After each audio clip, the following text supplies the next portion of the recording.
এখন থেকে 1,00,000 বছর আগেও দক্ষিণ এবং দক্ষিণ পূর্ব এশিয়ার পুরোটা জুড়ে ছিল গহীন জঙ্গল। আনুমানিক 70 থেকে 80,000 বছর আগে এই এলাকায় প্রথম আদি মানুষের বসবাস শুরু হলে ধীরে ধীরে সেই জঙ্গলের আয়তন সংকুচিত হতে থাকে, যার আগ পর্যন্ত বিশ্বের বৃহত্তম জঙ্গলের অবস্থান ছিল এই দক্ষিণ এশিয়ায়।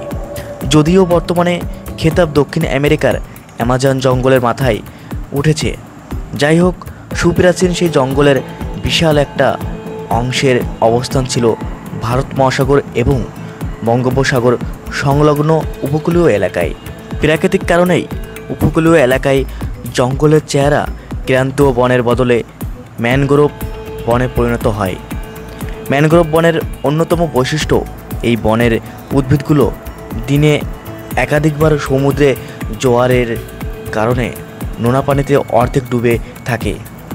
দক্ষিণ ও দক্ষিণ পূর্ব এশিয়ার উপকূলীয় এলাকা জুড়ে বিস্তৃত এই ম্যানগ্রোভ বনের খণ্ডিত কিছু ভগ্নাংশ এখনও টিকে আছে ভারতের তামিলনাড়ু এবং অন্ধ্রপ্রদেশের উপকূলীয় এলাকায় অবস্থিত। ম্যানগ্রোভ বন দুটি সেই ভগ্নাংশগুলোর মধ্যে উল্লেখযোগ্য, কিন্তু বিলুপ্তপ্রায় সেই সুপ্রাচীন ম্যানগ্রোভ বনের টিকে থাকা সবচেয়ে বড় অংশটির নাম সুন্দরবন।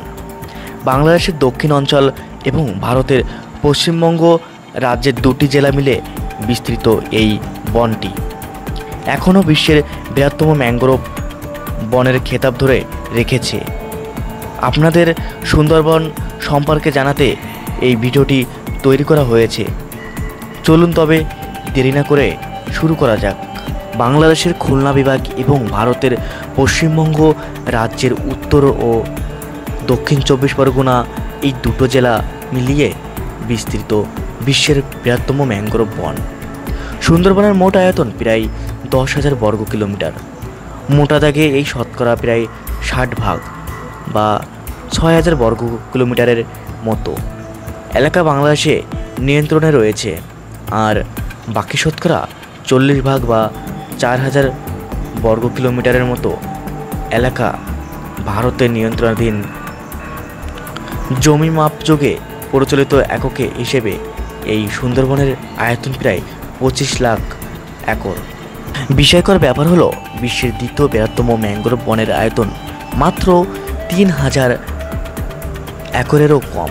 ভৌগোলিকভাবে এই সুন্দরবনের সীমানা দুটো নদী দিয়ে নির্দিষ্ট করা হয়েছে। পূর্ব দিকে ভারতের হুগলি নদী আর পশ্চিমে বাংলাদেশের বলেশ্বর নদ।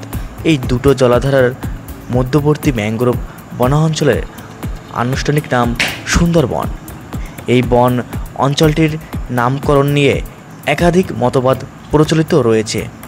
এর মধ্যে সর্বোচ্চ সমর্থন পুষ্ট মতবাদ অনুযায়ী সুন্দরী নামক এই বনের এক ধরনের গাছের নাম অনুসরণ করে সুন্দরবনের নাম রাখা হয়েছিল। তবে এর বিপরীতে কেউ কেউ বলেন সমুদ্রবন অথবা চন্দ্রবন। নামটি অপধ্বংসের কারণেই সুন্দরবনে পরিণত হয়েছে উত্তরের হিমালয় পর্বতমালা থেকে নেমে আসা গঙ্গা, ব্রহ্মপুত্র এবং মেঘনা এই তিনটে জলধারার মোহনা এই সুন্দরবন এলাকায় অবস্থিত। এই সুন্দরবন সংলগ্ন এলাকায় প্রায় 50,000 বছর আগে থেকে মানুষের বসতি থাকলেও ইতিহাসে প্রথম এর উল্লেখ পাওয়া যায় তৃতীয় শতকের মাঝামাঝি সময়ে।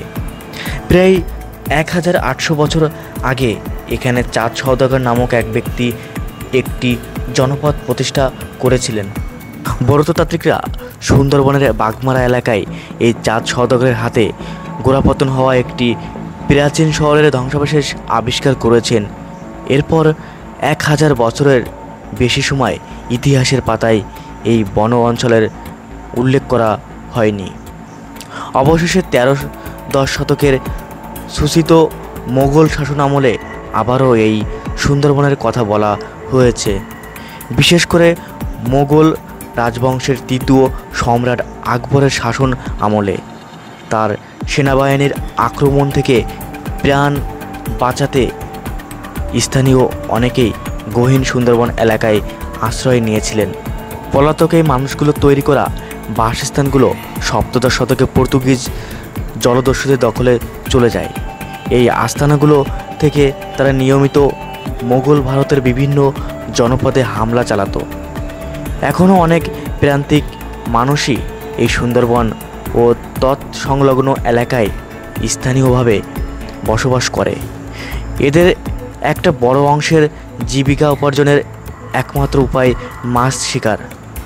এর পাশাপাশি কিছু সম্প্রদায়ের মানুষ প্রতি বছর একটা নির্দিষ্ট সময় সুন্দরবন থেকে মৌমাছির মধু আহরণে ব্যস্ত থাকে। এই পেশাটি বিশ্বের অন্যতম বিপজ্জনক পেশাগুলোর একটি, কারণ এই অভিযানে প্রতি পদক্ষেপে থাকে বাঘের খাদে পরিণত হওয়ার আশঙ্কা। মহাশক্তিশালী প্রাণীটির আক্রমণ থেকে বেঁচে গেলেও অধিকাংশ ক্ষেত্রে তার চিরবাকি জীবন বয়ে বেড়াতে হয়। তবে এই বিপদ মোকাবেলায় অসাধারণ এক বুদ্ধি বের করেছেন মৌ শিকারীরা। ভিডিওটি ভালো লেগে থাকলে অবশ্যই লাইক করবেন, কমেন্ট করবেন এবং শেয়ার করে অন্যকে দেখার সুযোগ করে দেবেন। আর চ্যানেলটিকে সাবস্ক্রাইব করবেন এবং পাশের বেল আইকনটি ক্লিক করে অল প্রেস করবেন, যাতে পরবর্তী নতুন ভ্রমণের ভিডিও সবার আগে আপনার কাছে গিয়ে পৌঁছায়। এই ভিডিওটি আমার প্রথম পার্ট। পরবর্তী ভিডিওর জন্য অপেক্ষা করুন, খুব শীঘ্রই আসবে।